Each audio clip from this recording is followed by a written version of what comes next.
अंदर मतलब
Am I audible?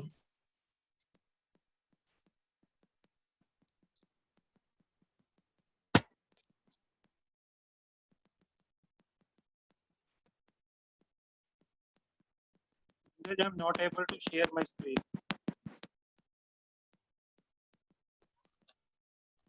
Yes, sir.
A very good morning to everyone on the behalf of Institute of Pharmacy of Ramswarup Memorial University.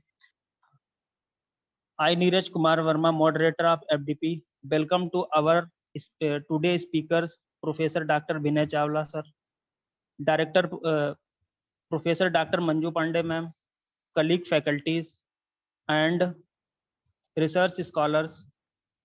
On day 3 of the FDP, I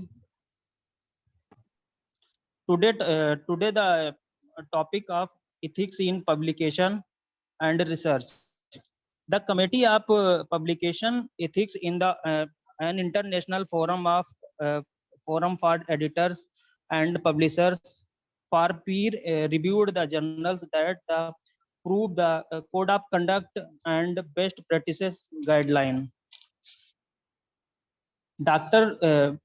Vinay Chawla sir is working as the principal University of Institute of Pharmaceutical Sciences and Research, Baba Farid University of Health Sciences, Faridkot, Punjab. Since October 2017, he BPharm he did his BPharm from the Delhi University 1996 and MPharm 1998 from Punjab University, Patiala. He did his PhD from GBTU Lucknow in 2012. Dr. Chawla has more than 23 years of the teaching and administrative experience. He has more than 65 research paper or review article in the national and international journal to repute. He has also published in the one book and 21 books chapters. He has guided 39 MPharm students and currently guiding in 3 PhD scholars. His area of research including colloidal drug delivery system, solid solid liquid nanoparticles, microsphere, etc. He has been associated with the number of international journals as the reviewer. He has chaired many scientific sessions and delivered invited talk in the number of conferences in India and abroad. He has served as the subject expert in Kumaon University, Nainital, and Punjab Public Service Commission, Patiala, in the lectures selection process. He is the member of Board of Studies, Faculty of Medical Sciences and Ayurvedic Council at Baba Farid University of the Health Sciences, Faridkot. I respectfully invite to the sir start the session.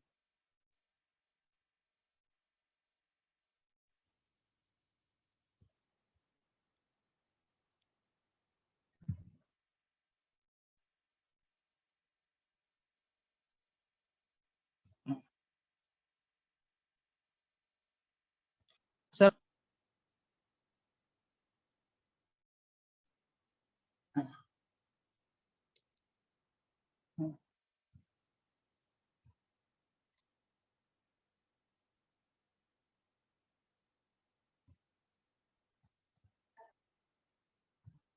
Sir तब तक ma'am से बोले ma'am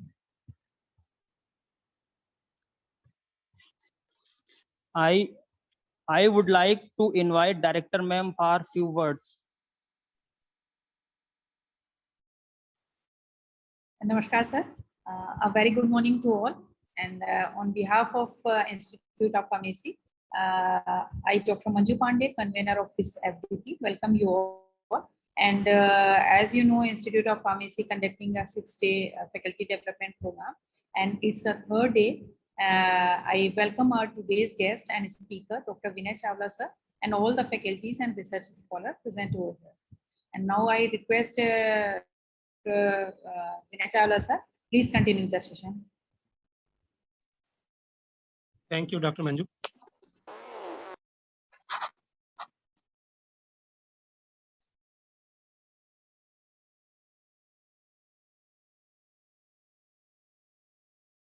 I will join from my laptop and then start. Yeah, okay, sir. No issue.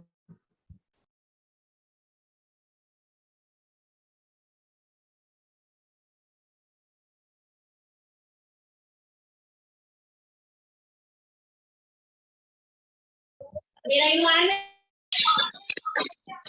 समझना पड़ेगा।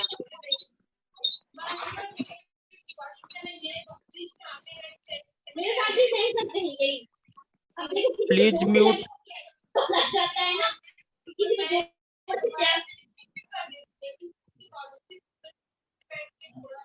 बात करते हैं मेरे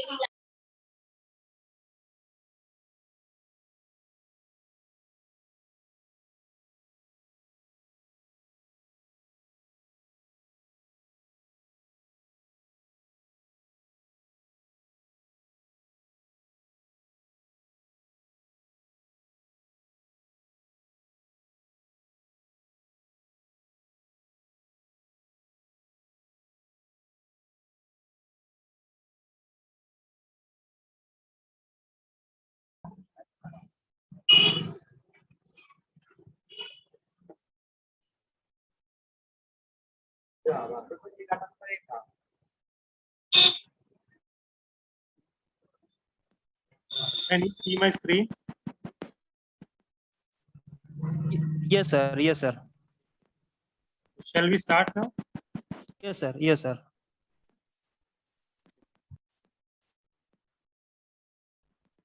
I thank you, Dr. Manju Pandey, for this opportunity to deliver a lecture in the FDP being conducted by SRM University. Now, as you can see on the screen, our topic for today's research methodology FDP is ethics in publication and research. So, at every point of time in academics, we are in need of publications, we are carrying out research, and in order to get due recognition for our research, we are publishing in various journals. But there are certain things in mind which must be there to ensure that we do not cross the line and our conduct is ethical. Because not only it will bring a bad name to our institution, but also other legal complications also. If we do not follow proper, Please mute yourself. so these are some of the key points that we'll be covering in today's lecture. Dr. Neeraj, you mute all the participants at your end, since you are the host.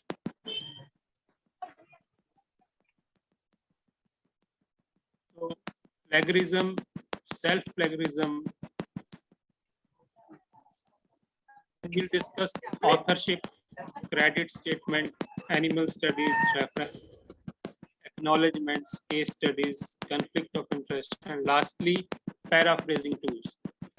What is plagiarism? You might have heard quite a number of times. What is plagiarism? Basically, when you are copying a large text from some source without changing, without someone else work, changing someone else's work. So this is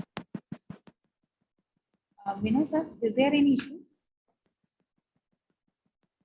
said to be a case of plagiarism. Even if you are citing a large amount of text from your own previously published work, that is also plagiarism, that comes under self-plagiarism. Similarly, when you are copying either an illustration or a table or a figure from some source without changing, so this also amounts to plagiarism. Neeraj, please call to Vinay sir and ask Slide him is there not any issue moving. in the joining in. Please, a slide not moving. Okay, I got your point. Yes, yes, sir. Yes. Now you can see.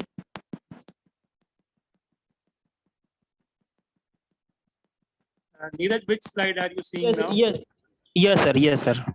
Yes, sir. Okay. So I was on this slide before I was. Now you can see these slides moving up, down. Yes, sir.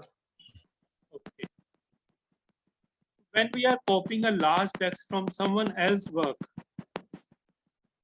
without citing them, without quoting them, so this is what is meant by plagiarism.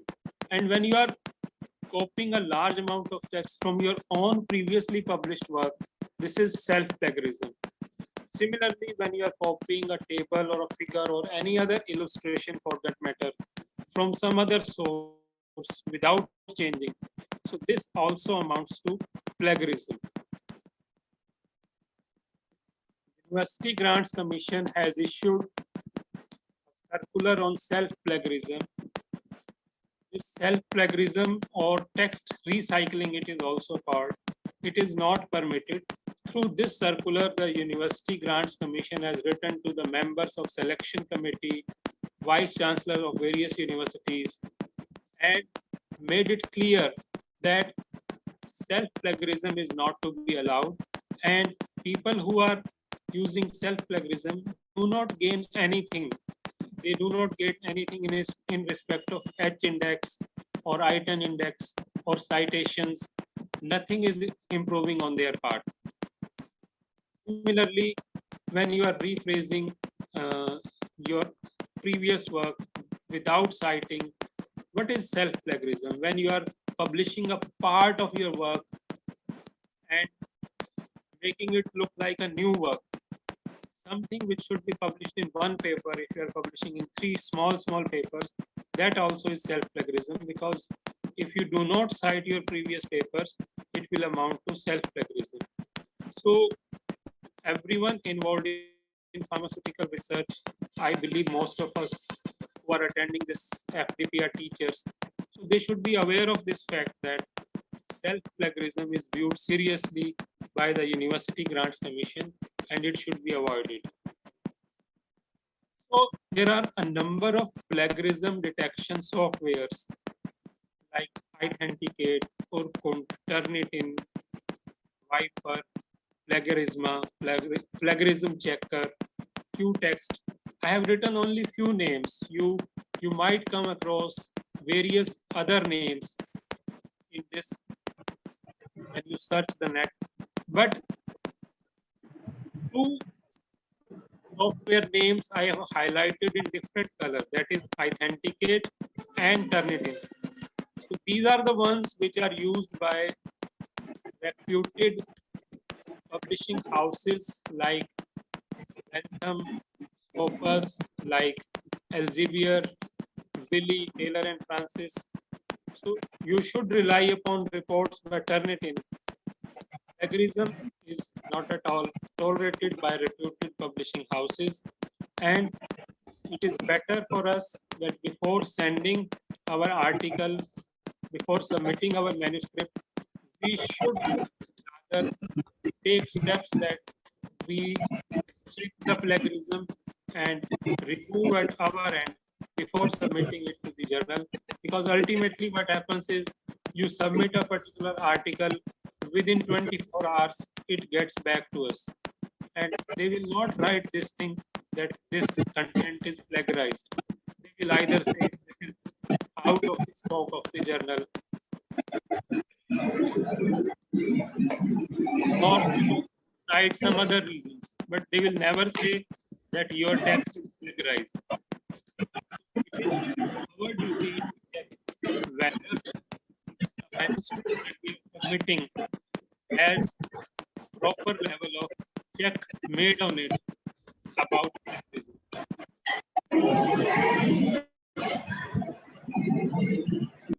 Then authorship issues. Now, in these days, you will find that articles are coming which are having 6 authors, 7 authors, 12 authors, 13 authors. I would like to post a question here to the audience. They can unmute and tell. Maybe 2 or 3 people can respond. What is the maximum number of authors that you have seen in a paper? Neeraj, आप बताएंगे कितना देखा आपने अभी तक?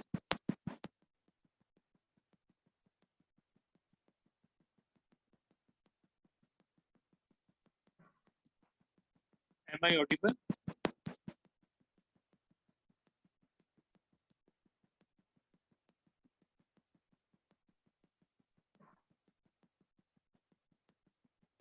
Yes, sir. How many authors you have seen maximum till date in any paper?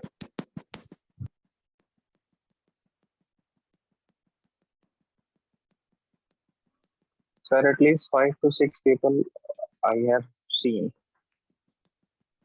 You have seen maximum 6 authors. Yes, sir. Anyone else?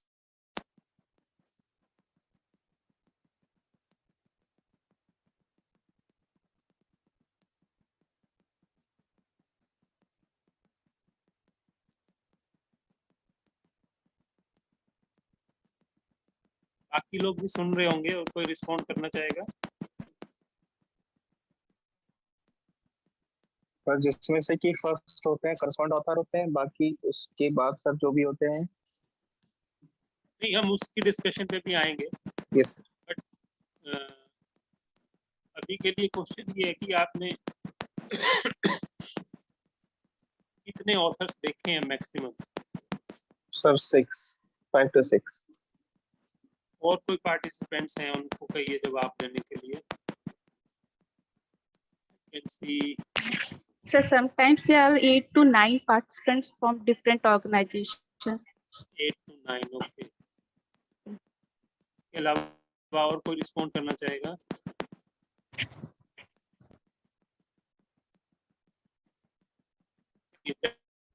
What we have so far come across is, according to this audience, they have seen 8 or 9 authors. अब आप ध्यान से सुनिएगा, what I am going to say next, you will be surprised. The maximum number of authors so far in any one paper has been 260. Yes, you heard it right. 260 authors are there in one paper. So that was paper related to some site metrics, and it was not a research paper, but it was relating to some matrix type of thing, where they were carrying out certain studies with some few keywords which were popping time and again. So obviously here we'll not discuss the content of that paper. Authorship, whenever you are collaborating, you should have everything clarified. Now, who has to be given an authorship? An author is a person who has significantly contributed in either the execution or the design of experimental work, or preparation and editing of the manuscript. Now, sometimes when you feel that two persons have worked equally on something, so you may write some symbol on the names of first and second author and put a hash on the after their names, and at the bottom you may write hash means two authors may be given equal credit. Now, corresponding author rights. Ideally, when you are working in an M.Pharm.Sc. or PhD system, so the research scholar has to be given the first author rights, and the guide has to be given corresponding author rights. And if there is a co-guide, he may be given either equal credit, or he may also be given the status of co-corresponding author. There is a committee on publication ethics which does not allow any changes to be made either in the sequence of the authors, or either a change in the deletion of the names of the authors once the manuscript is submitted, or either a change pertaining to addition of a new author once the manuscript has gone to review and has been published or is under consideration. So authorship issues need to be resolved first. Whenever you are working in collaboration with another university, with another college, with another department within the same university, these things may lead to disputes later, and these should be first resolved, that who will be the first author, who will be the corresponding author, if at all there has to be any co-corresponding author or not. So these things have to be taken care of, and they should be resolved.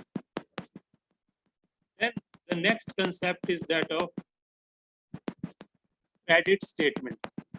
Some journals, like if you search IJ Biomech, International Journal of Biological Macromolecules, so there this credit statement is compulsory. EAHT journal, many journals are there which compulsorily require a credit statement. For example, if Dr. Neeraj Verma and Dr. Manju Pandey write an article together, so it will ask you to specify in this manuscript what Dr. Neeraj Verma has done and what Dr. Manju Pandey has done. So this is a statement of contribution by different authors, which is called credit statement. I always emphasize gifted authorship should be avoided just because somebody is your friend or somebody is your senior, somebody is your boss. He has to be given authorship. No, this thing should be avoided. Similarly, people who are involved in characterization study, somebody who is doing animal studies, somebody who is doing your SEM, who is doing your TEM, or who is doing your DSC, they may be given credit in the acknowledgement section, but they are not to be given authorship. These things should be clear to every person who is working in the organization. Now we'll talk about animal ethics also, because this is also a part of research ethics. All human and animal studies should be duly approved by Institutional Animal Ethics Committee. And this approval you have to obtain in the form of a letter written permission with valid reference number and date. And the same should be cited in the manuscript. If you have taken permission for, let us say, anti-inflammatory studies and not analgesic studies, so you should only use it for anti-inflammatory studies. Misuse should be prevented. No other person who has not taken permission should be allowed to use the reference number and date allotted to you. And sometimes for the purpose of carrying out research fast, research scholars are not giving proper washout period to the animals. What happens is, in order to cut down on the number of animals required, sometimes Institutional Animal Ethics Committee is allotting same animals to different students, but they ask that proper washout period. Now, what is this washout period? Everybody knows here that there is a T half of the drug. So the time complete amount of drug is eliminated from the body, that is the washout period. This is to be given necessarily, otherwise the response of the animals can be different, can be varied, or it can be altogether absent if washout period is not given. Animal ethics need to be taken care of when you are talking about research ethics. Another important part is referencing. Now, when you are writing the references at the end, due acknowledgement should be given to all sources from where some text, even if you have taken 5 words, 6 words, 8 words, you should properly cite from where the text has been taken or which matter you have referred. As far as possible, avoid self-citations because they are not going to help you in any manner. They will not add up to your citations. They will not help you to improve your H index or I-10 index. So sometimes people add referencing just for the sake of it. Because the journal author for instruction says that review article must have 35 or 40 references. So we add 1, 2, 3, 4 more references. That is always discouraged. Such things should not be done. And the converse should also not be there. If you have taken something from an article, the same should be cited in your manuscript. These days, a number of softwares are available which are doing referencing on your part. So those softwares can also be taken help of. They will help you to do the referencing quickly. Now, since we are talking about ethical things, so I'll present some case studies of unethical. And these are real time, real stories. They are not the out of word stories. They are the real stories. Case 1 of unethical publishing. Here, Dr. X and Dr. Y were working in the same department, and their PG scholars, obviously of the same branch, Mr. A and Mr. B, they were roommates and often shared their laptop. So one fine day, Dr. X discovered that Mr. B had published the research article of Mr. A only by changing the word free radical scavenging in place of antioxidant in the title of the paper. All other things, the table number, the standard deviation ratio, the results, nothing was changed. So when the matter was probed further, it was learned that Mr. B had published the review article of Mr. A that he has submitted to his guide for correction. And the publication was done in a predatory journal with all the mistakes that were there in the version of the article submitted to the guide for correction. A total of 5 articles were published by Mr. B in a similar fashion. So what happened next was that Dr. X complained to all the editors and asked for retraction of the articles, giving proofs of the pages of the thesis of the candidate which Dr. X have guided in support of the data, and also complained to the university where now this Mr. B was carrying his PhD. So the matter was by the university and most were retracted. Retraction is something when an article is taken away from public domain. That is called retraction. We'll discuss this retraction aspect later also. What was interesting was PhD scholarship of Mr. B was stopped, which was restored only after submitting written apology to Dr. X. In this case, the Vice Chancellor and Dean Research of the university where this person was doing PhD, they were very supportive of the matter and they took immediate action. They contacted the student and asked him to meet Dr. X and clarify these things. However,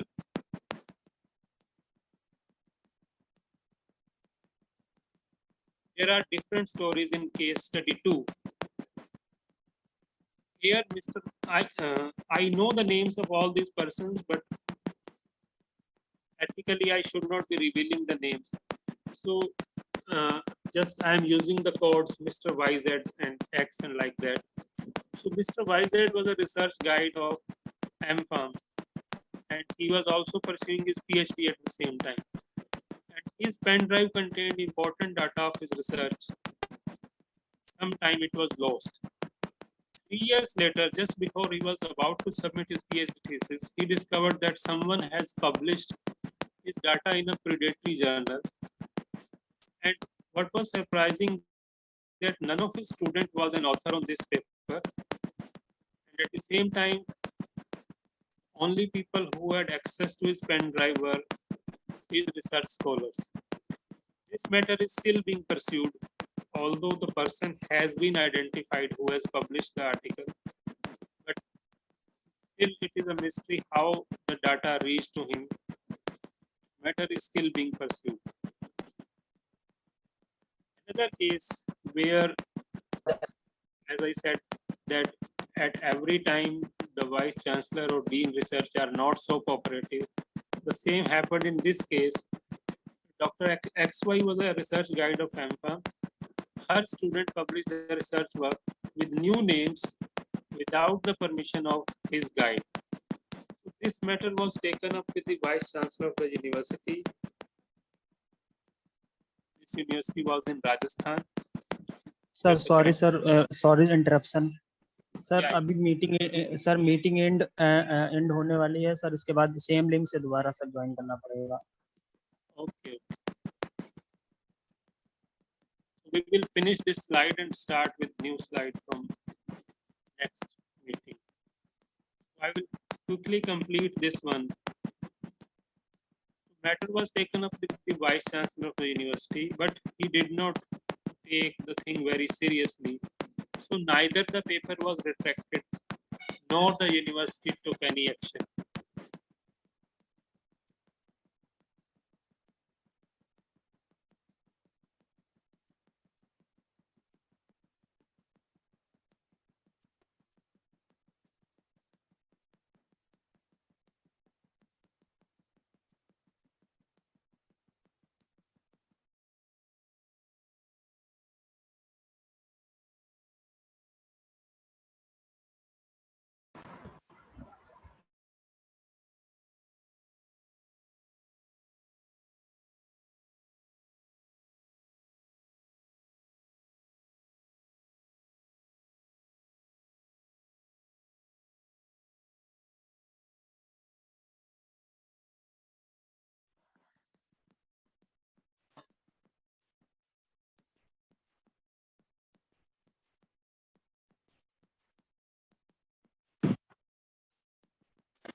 Neeraj, please allow screen sharing.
बंद कर दे, ये चला जाएगा नहीं तो।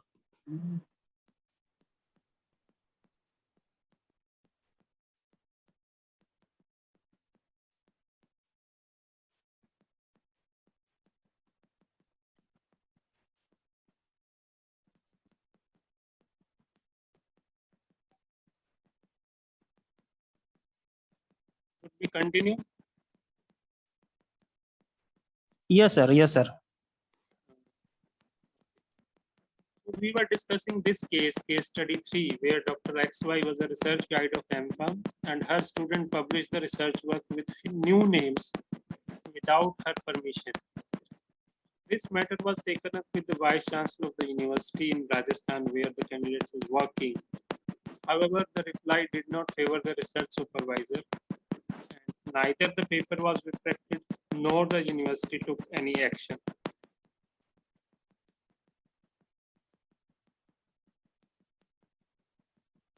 Coming to next case study, here Dr. AB was a research guide of AMFAM.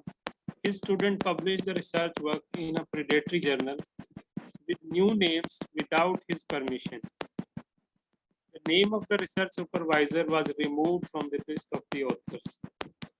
This matter was pursued with the journal, and now the journal has taken action and included Dr. AB as one of the authors.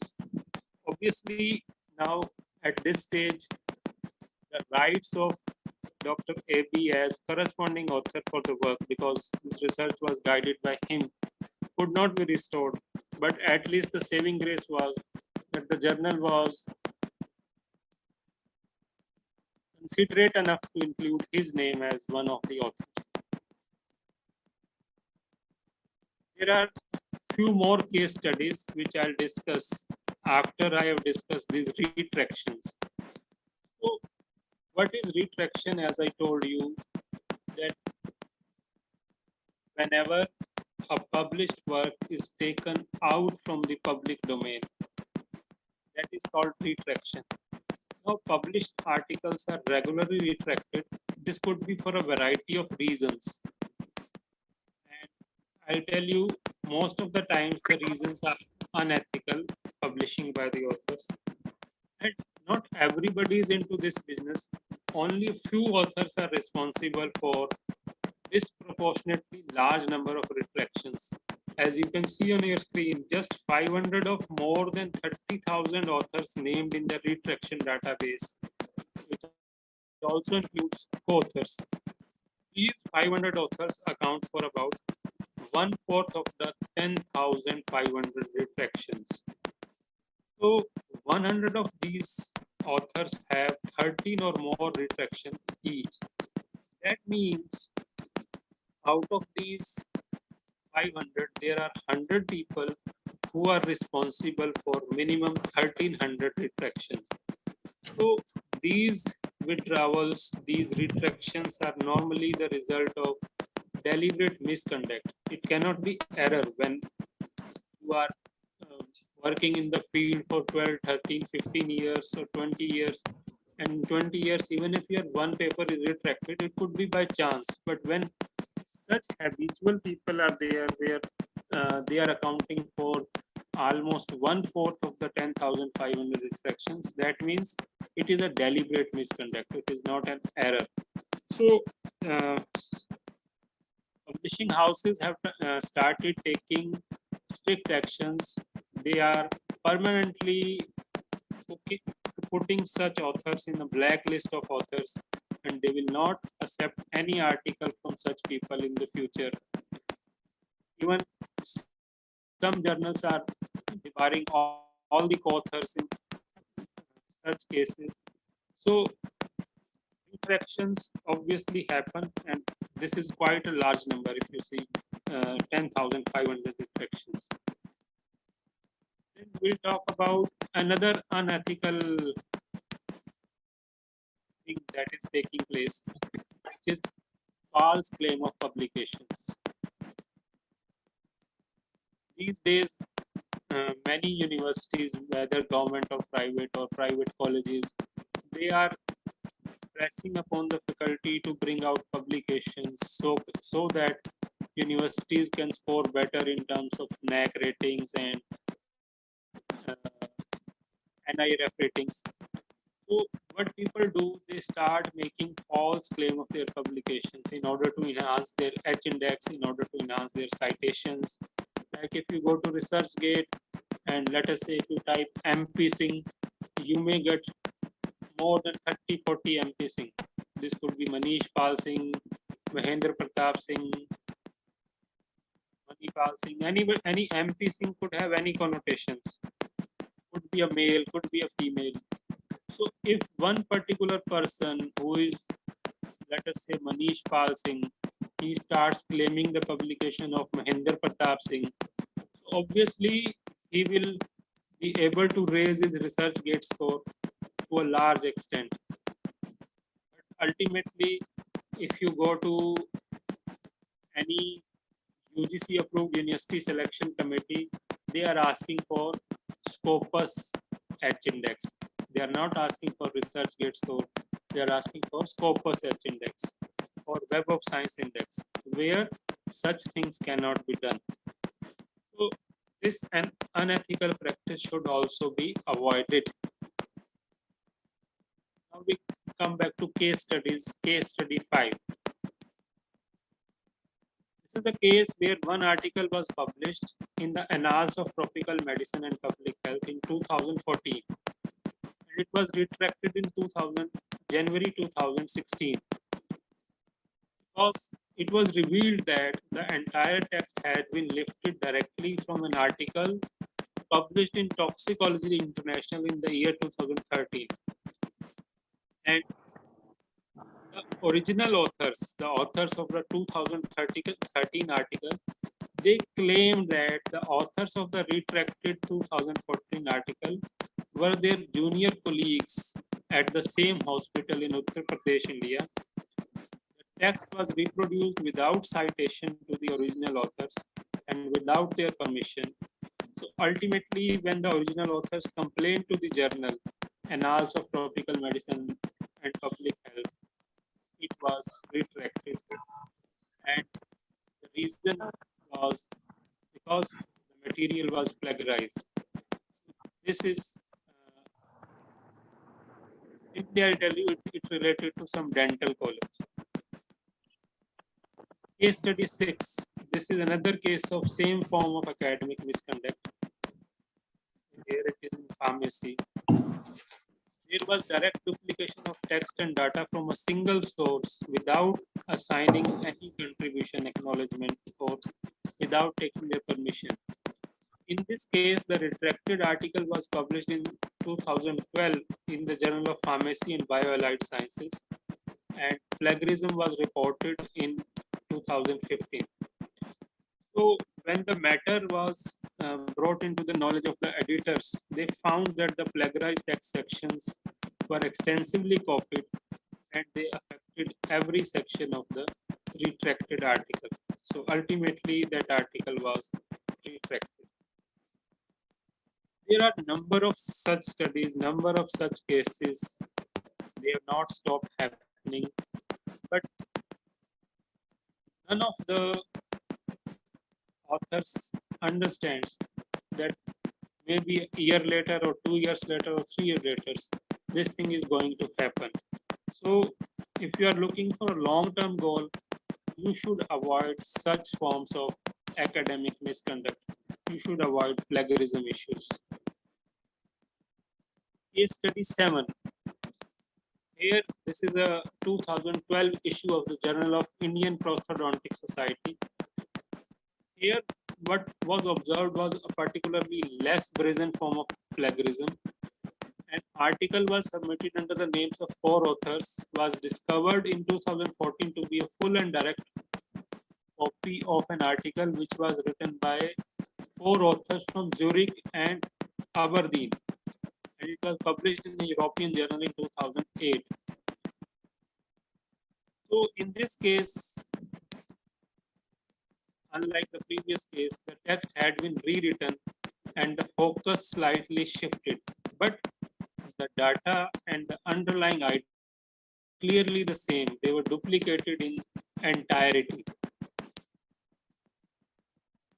Next case, this relates to a book chapter.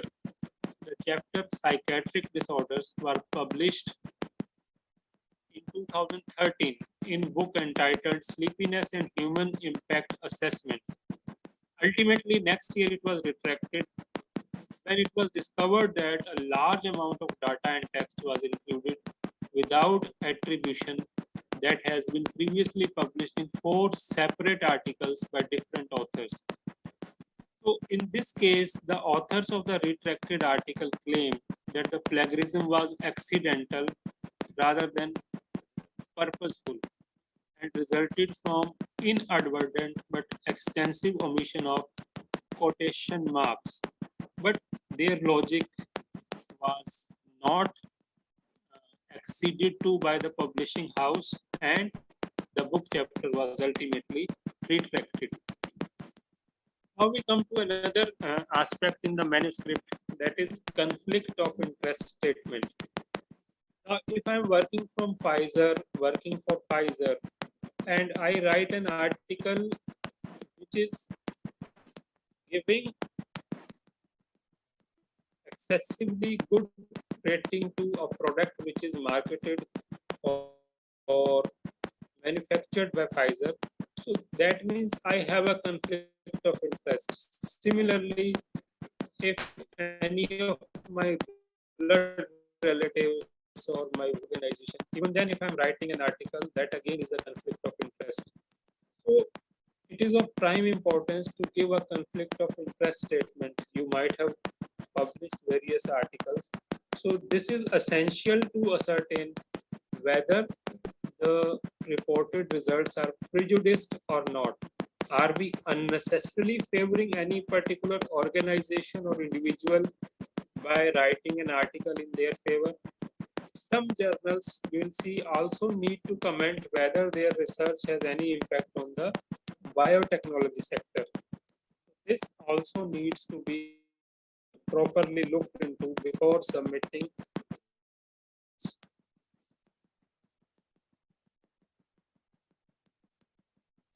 Towards the end of my lecture, I'll talk about paraphrasing tools. Now we have seen that we need not do this copying. We should not indulge into either plagiarism or self-plagiarism. How to remove plagiarism? On internet, you will see various paraphrasing tools. There are tools like Grammarly, which improve the language of the article. There are tools like Quillbot, Spinbot, which will change the language. But sometimes they blow the meaning out of context. It is not advisable to use paraphrasing tools because they will simply change the meaning. And what has been observed in last 5 to 6 years, these tools are adversely affecting the development of academic writing skills in universities, in colleges, where people are doing PhD or doing their masters. Earlier, people who used to have a very high GPAT score or GATE score, they were very good in writing skills. But from last 5-6 years, it is being observed that because of these paraphrasing tools, they are adversely affecting the development of academic writing skills. And this thing you will believe that beyond a certain limit, they can be repetitive. These paraphrasing tools, they are repetitive in nature. And what is alarming is that Turnitin, as I told you, Turnitin, Authenticate, they are being used by a large number of publishing houses to check plagiarism. So they are also bringing tools to check paraphrasing. So this will again leave us with no choice but to think and write on our own. Whenever you study an article, do not study just the abstract or the conclusion. Write on a piece of paper the important points and read full article. And then those important points, if you put in your own words, you will not face the problem of plagiarism. So these things, paraphrasing tools should be used, if at all, with caution. To conclude, I would say that we should avoid copy paste in all our review and research articles. As I said before, we should use your own words to express the findings. Intellectual theft is worse than material theft, and it should be punished. It should not be spared. When you are undertaking any collaborative work, you are collaborating with university, other university, same department, or different departments of your own university, you should resolve authorship issues at the start so that you can avoid any disputes later. Be sure about the author list and the order of the authors, since it cannot be changed later as per OAP guidelines. Thank you. If you have any questions, you are most welcome to ask. Thank you so much, sir, for the lovely and wonderful session. Nice, knowledgeable session. Plagiarism detection software like Turnitin, Plagiarism Checker, Viper, authorship, credit statement, animal ethics, and different type of case studies. Thank you so much, sir. If any can have any inquiry, please ask.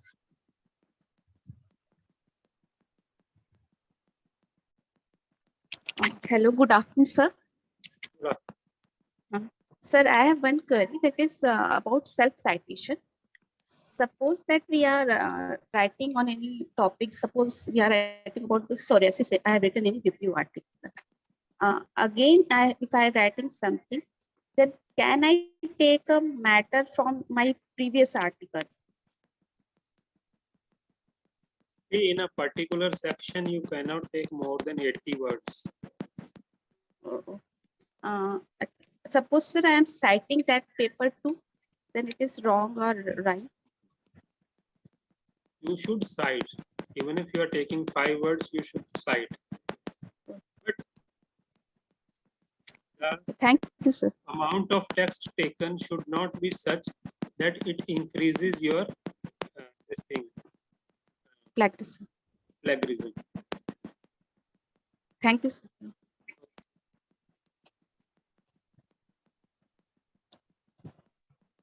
Anyone?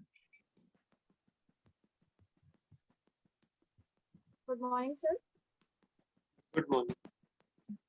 So my question is, sir, we are having H index and item index in the paper, in the general paper.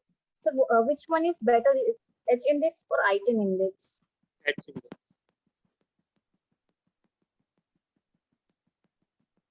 H index has got more reputation as compared to item index. Oh, okay, sir. Okay, thank you, sir.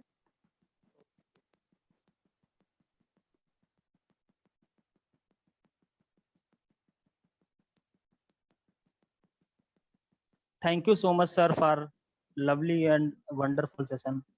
Thank you.